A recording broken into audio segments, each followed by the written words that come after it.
Helen Brahms here, coming to you live from Surprise in Arizona. Hope you're having a super fantastic sparkling day. I need to take a breath and calm down. Welcome to Before the Dirt Nap podcast number 2102. And tonight's episode is called Permission to Evolve When Growth Changes the Story. And just because you're used to be one thing doesn't mean you're not allowed to become something else. You are allowed to reinvent yourself. You are allowed to evolve. You have permission to do so. Growth is messy, it's nonlinear, and often misunderstood, especially by people who knew an older version of you, which is going to be very interesting when I go back to New Zealand, because I know that I have changed a lot over the last few years. My friends and family have caught glimpses of it whenever I have visited back home again, but now they're going to get the full on. The thing that I'm going to have the biggest change with is the slowdown of time. And when I say that, I mean that it's going to be, I finally get permission to slow down. I tried so hard in the 28 years I've been here in the States to keep the same pace that I have in New Zealand. In New Zealand, we don't rush around. We're not filling our schedules up with 10,001 things to fit, 20 hours, fitting 40 hours into a 24-hour day. We don't do that type of stuff. We work to live, not like here in the States who live to work. We work to live, which means we have our work time and we have our play time. And that playtime is our time with our families. It is our time to do what we want to do. It is our time to follow our passions, to meet and be with family. It's family time. It's quality time. It's all that other good stuff. Whereas here in the States, it is you live to work. People work insane hours here in the US, insane, and get very little vacation time. And there are companies here in the States who actually discourage people from taking vacation, which is a huge mistake. And why is it a huge mistake? Because when you allow your employees time off to go and have vacation times, it reboots their system. It is like taking a computer. When your computer starts running slow and you go and reboot it, and all of a sudden it's going zip, zip, zip, zip, zip, zip, zip. Same thing happens with your body. If you keep work with no change of scenery and don't take any time off, you're not giving yourself permission to reboot. And when you don't reboot, that's when you start getting sick. So you are now forced to take time off. There's mental health issues that show up. But when you take regular time off and take regular vacations, your system gets rebooted. You're taking a mental break from everything. You get mentally rebooted and you come back, you're more creative, you're more productive. The bottom line goes in an upswing. Whereas if you keep your employees bogged down and working and not allowing them to take time off, your bottom line is going to take a downturn. Trust me on this one. It has been proven time and time again. There was a great article written in 2013. Yes, I know it was a few years ago, which actually said that 2012, sorry, it was a Forbes article from 2012 that basically said, and this is summarizing it summarizing it, is that that the cost of mental health was on the rise. It was currently, this is in 2012, a $13 billion industry, the health industry. The mental health wellness was a $13 billion industry because people were so stressed out from work. They were having breakdowns and everything else. And they said, and the simplest solution to all of this, take a vacation. So I actually wrote a blog about it. I'll have to see if I can find it. I wrote a blog about it once, but it's basically said, the last paragraph said, do you want to choose when you take your vacations, or do you want to be forced to take a vacation and become part of the uprising costs of mental health in that $13 billion? The choice is yours. So anyway, how did I get onto that? Anyway, so yes, so I know that when I go back to New Zealand, people are going to look at me a little differently. I'm going to appear very different to what they remember. I'm going to be talking a lot faster than I do, and I'm going to have a slight American accent. How do I know? Because it's been told to me before. So, but I'm figuring within a week or two that the American part of my Kiwi accent will be gone, and I'll be back to a pure Kiwi accent. And you guys will hear the difference in the podcasts as I come on live from New Zealand. You'll hear that change starting to happen as well. And that's okay. And here's the truth. Evolution is not a betrayal. You are allowed to change, outgrow, soften, sharpen, shift direction, or start over completely. So why growth feels uncomfortable? Growth you can probably put down to change. People don't like change for a reason. But it's one of the permanent things that we have in life. Death, taxes, and change. Those are the three permanent things that will always happen to everybody, and no matter what walk of life you're in. Those are your three things: death, taxes, and change. Three permanent things. But why growth feels uncomfortable? People often expect you to stay consistent because it's familiar. We sometimes internalize the belief that changing means that we were wrong before. It's not. It's just that we've grown, we've learned stuff, we want to implement new things, we have new passions to follow. Evolution is natural. Legacy isn't carved in stone, it's written in pencil. Think about that. Legacy isn't carved in stone, it's written in pencil. And what it looks like to evolve, changing your mind about a core belief. You might have some core beliefs, and over time that you have been exposed to different things, you've tried different things, you have grown, you've had challenges which have helped you stretch and grow. Some of your core beliefs may change. Some of them may change. You'll choose new rhythms. You'll either choose a slower pace, less proving. Maybe you'll speed up your pace a little bit, but your rhythm will change. The beat that you work to may change. Even your taste in music may change. Me, I'm still stuck in the 80s and country music, and I'm starting 80s rock. Ask me what I was listening to today while I was doing housework. I was actually listening to country today. I had it on a sorted place. So I was getting the older country mixed in with the newer country, mixed in with the stuff that's in between. So, and whatever it was, I was dancing to, just choose a rhythm and go with it. And I actually found it kind of fun to, when I was doing the laundry, like folding the laundry and stuff, to fold it to the rhythm of whatever song was playing at the time. Sometimes it was slow, sometimes it was faster, sometimes it was a medium pace.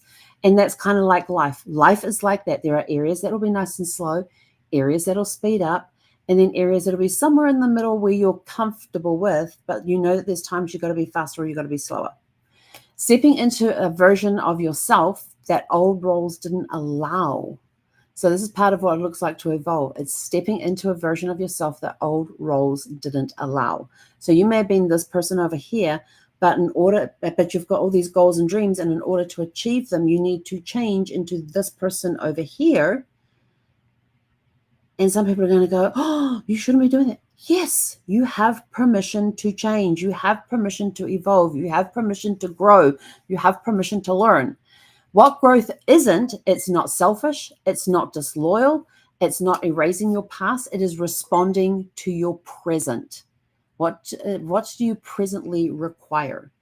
Think of some of the examples in life. Think of somebody who's been a stay-at-home mom, is suddenly an empty nester, and now she reclaims her voice after years of taking care of a family. And her whole family's like, oh, who is this woman? This is not my mother. It is your mother. She has just found her voice again after years of taking care of a family. She now is free of the constraints of raising a family to maybe follow some pursuits that she hasn't done in a few years because she had that role as a mother. So think about things like this.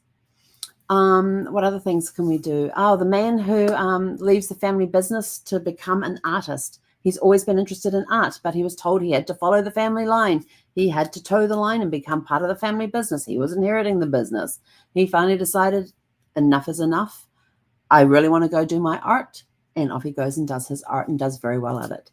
You've got, I always remember this guy from Oprah. She had this elderly gentleman on. He was in his 90s. And he had decided after all of this time that he was going to learn how to read. He was in his 90s and had never learned how to read. And he decided he wanted to learn how to read. And how did he learn to read? He learned to read the Bible from front to back. And that is how he learned to read. That was the book he started with. to learn to read, and it's the only book he had ever read by the time he was on the Oprah show. Well, I thought that was just absolutely awesome. You could get elderly people who have had this bitterness inside of them because of circumstances, and all of a sudden something happens and they suddenly decide that, I've had enough of hanging on to this bitterness. I'm going to live the rest of my life in joy. And so they start changing their habits, they start changing their patterns. And some of their neighbors might look at them and go, oh, but you were the mean old lady. Everybody stayed clear of that house because it was the mean old lady or the mean old man. No, they have decided to get out in the community and become part of the community and live for the rest of and they go on to do great things before they pass on. So, how do you embrace your evolution is say it out loud. I am not that version of me anymore. Surround yourself with people who give you room to grow. I am very, very fortunate. I have a great group of people. It's like Casey, when he does Networking Riches, one of the things he said, there's two people that you have in your life. They're either a buoy or they're an anchor. He says the anchors you need to let go because they hold you back. The buoys, while keeping you grounded, allow you the room to be who you are and to expand and grow and evolve and change. And Brad always said that he was my anchor. He always said that he was my anchor. He felt like he was holding me back. I said, no. I said, you may think that you're my anchor. I said, but I see you as my buoy. You keep me grounded, but you give me the room to fly and be who I am. I said, if you were an anchor, you wouldn't give me that room to fly. I said, you keep me grounded, but allow me to fly. And I loved him for that. He gave me the room to be who I needed to be, to help me grow and push me through. He changed as well. From when we first met to when he passed, he changed a lot. There was, all the challenges that we went through with his health and everything else. We developed, we grew, we evolved, we embraced the change that was going on. And we decided to make the most of it and be as positive as we could be. There were times, and I will tell you this, there were times that we were down, where we had that pity party, that woe is me. But this is one thing that I am absolutely incredibly grateful for, is that Brad and I were never down together. We were never down together. If he was down, I was up, and I was there to reach my hand out and haul him up. And vice versa. If I was the one down, he would reach his hand out to haul me up. We were never down together, and I am so grateful for that. We were each other's buoys. We were there to help each other. We were support for each other, and I am grateful. I am so grateful for that experience that we went through, but most of all, grateful that we were never down together. So surround yourself with people who give you room to grow. Some mastermind groups are fantastic with this. They want you to grow. Yes, they may rein you in when you get a little, if you're like me and get a little out of control and a little flighty, they may rein you in a little bit, but they're just grounding you. They're not holding you there. They are getting you grounded so you can get your head back on shoulders. So you can take the head out of the clouds, get them back on your shoulders, breathe, and look at what you did while you were flying and what lessons you can learn and what you can take out of that to make something great. So I absolutely love my mastermind group for that. Absolutely love it. You can document the shifts. So as you are going through these different, through this evolution of things, journal it, voice memo, write porch letters to your future self. I love the porch light letters. That just came out of the porch light letters came out of a brainstorming session. And because I wanted to do something different, I didn't want to solely concentrate on genealogy. I wanted to shift. I feel like my purpose is to help people stretch and grow. And how could I help them do that while at the same time helping them leave a legacy as well? And so that's where this porch light, the porch light letters have come from. You're sitting out there on the porch. It could be the front porch, the back porch. You've got the porch light on and you're sitting there and you're journaling. If you're on the front porch, you might have people come up neighbors who are wandering past, and you go, hey, come on up and have an iced tea or a cold drink or a cup of tea, a cup of coffee, whatever. And you just sit there and chat. You remember those days where you've got that nice big, there's, what was the name of that program? There is a front porch I absolutely love. And it is on the program, the TV series Steel Magnolias. And one of the characters has this amazing front porch. Like, it is massive. It is very deep. And it's only like 2 or 3 steps up to get onto the porch. But then it is a very deep porch that it's got this big U-shaped seating area there.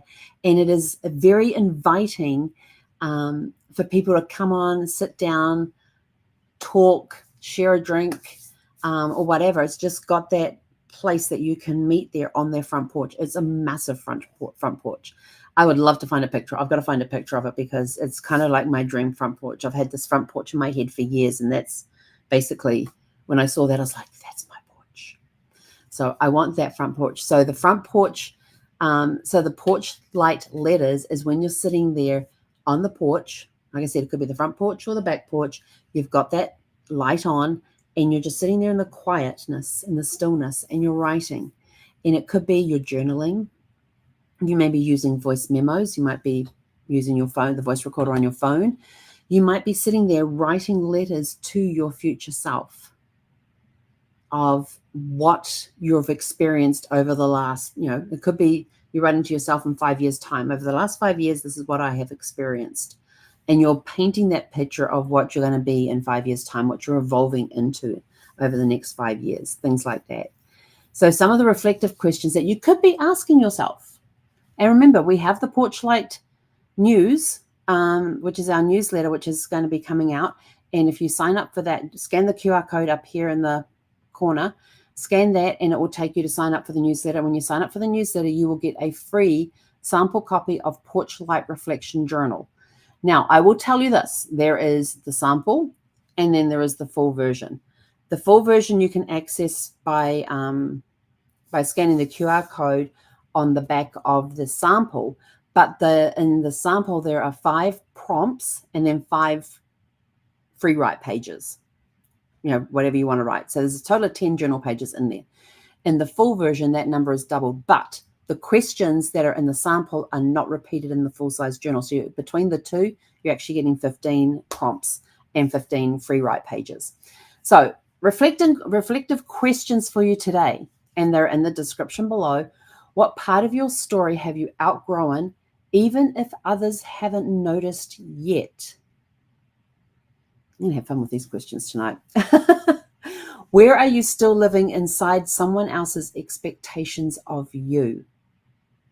Think about that. There are people around you that expect you to act a certain way, to behave a certain way, to have a certain job, to be able to live a certain way. So where are you still living inside someone else's expectations of you? What's one way you've evolved in the last year that you're proud of? What's one way you've evolved in the last year that you're proud of? You don't owe the world consistency.